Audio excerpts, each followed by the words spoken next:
ನೆನೆಸುತ್ತಾ ಈ ಕಾರ್ಯಕ್ರಮದ ಬಹುಶಃ ಅವರೇ ಹಗಲು ರಾತ್ರಿ ಏನಿದೆ ತಮ್ಮನ್ನೆಲ್ಲ ಸೇರಿಸಿ ಈ ಕಾರ್ಯಕ್ರಮ ಯಶಸ್ವಿಯಾಗಲಿಕ್ಕೆ ಕಾರಣರಾಗಿದ್ದ ಅವರನ್ನು ಸ್ಮರಿಸುತ್ತಾ ಈ ಕಾರ್ಯಕ್ರಮದ ಕೇಂದ್ರ ಬಿಂದುವಾಗಿ ಆಗಮಿಸಿರ್ತಕ್ಕಂಥ ಜಮಖಂಡಿಯ ಸಿಪಿಐ ಸಾಹೇಬರು ಆಗಿರ್ತಕ್ಕಂಥ ಮಲ್ಲಪ್ಪ ಮಡ್ಡಿ ಅವರು ತಮ್ಮನ್ನು ಉದ್ದೇಶಿಸಿ ಒಂದೆರಡು ಮಾತನಾಡಬೇಕಂತ ಕೇಳ್ಕೊತಾರೆ. ಎಲ್ರಿಗೂ ನಮಸ್ಕಾರ.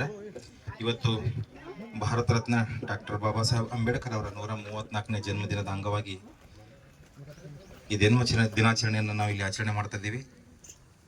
ಮುಖ್ಯವಾಗಿ ಒಬ್ಬ ವ್ಯಕ್ತಿಯ ಜನ್ಮ ದಿನಾಚರಣೆ ವಿಶ್ವದಾದ್ಯಂತ ಎಷ್ಟೊಂದು ಸಂಭ್ರಮದ ಆಚರಣೆ ಕಾರಣ ಅಂತಂದ್ರೆ, ಈ ದೇಶಕ್ಕೆ ಸ್ವಾತಂತ್ರ್ಯ ಬರೋಕ್ಕಿಂತ ಮುಂಚೆನೆ ಇನ್ನೇನು ಸ್ವಾತಂತ್ರ್ಯ ಸಿಗುತ್ತದೆ ಅನ್ನುವಷ್ಟರಲ್ಲಿ ಆ ದೇಶಕ್ಕೆ ಒಂದು ಆಡಳಿತ ಪದ್ಧತಿ ಬೇಕು ಅನ್ನುವಾಗ ಯಾವ ರೀತಿ ನಾವು ಆಡಳಿತ ನಡೆಸ್ಕೊಂಡು ಹೋಗ್ಬೇಕು ಅನ್ನೋದ್ರ ಬಗ್ಗೆ ಒಂದು ಗ್ರಂಥನ ರಚನೆ ಮಾಡಕ್ಕೆ ಒಂದು ಸಮಿತಿ ರಚಿಸಿದಾಗ ಅದಕ್ಕೆ ಅಧ್ಯಕ್ಷರನ್ನಾಗಿ ಬಾಬಾ ಸಾಹೇಬ್ ಅಂಬೇಡ್ಕರ್ನ ನೇಮಕ ಮಾಡ್ತಾರೆ. ಅಂಬೇಡ್ಕರ್ ರವರು ಎಷ್ಟೇ ಜನ ಅಲ್ಲಿ ಅದರಲ್ಲಿನ ಸಮಿತಿ ಸದಸ್ಯರಾಗಿರ್ತಾರೋ ಎಷ್ಟೋ ಜನ ಬರ್ತಾರೆ ಹೋಗ್ತಾರೆ, ಆದರೆ 2 ವರ್ಷ 11 ತಿಂಗಳ 18 ದಿನಗಳವರೆಗೆ ಆ ಸಮಿತಿಯನ್ನು ಮುನ್ನಡೆಸಿಕೊಂಡು ಹೋಗಿ ಈ ಬೃಹತ್ ದೇಶಕ್ಕೆ ಒಂದು ಬೃಹತ್ ಗ್ರಂಥನ ರಚನೆ ಮಾಡ್ತಾರೆ. ಸೊ ಆ ರಚನೆಯ ತಳಹದಿಯಲ್ಲಿ ನಾವೆಲ್ಲರೂ ಇವತ್ತು ಕೆಲಸವನ್ನು ಮಾಡ್ತಾ ಇದ್ದೀವಿ. ಈ ದೇಶದಲ್ಲಿ ಇಷ್ಟೊಂದು ಅಭಿವೃದ್ಧಿ ಸಮಾನತೆ ಬರ್ತಕ್ಕಂಥದ್ದು ಎಲ್ಲವೂ ಆಗಿರೋದು ಈ ಒಂದು ಮಹಾನ್ ಗ್ರಂಥ ನಮ್ಮ ದೇಶ ಸಂವಿಧಾನದಿಂದಾಗಿ.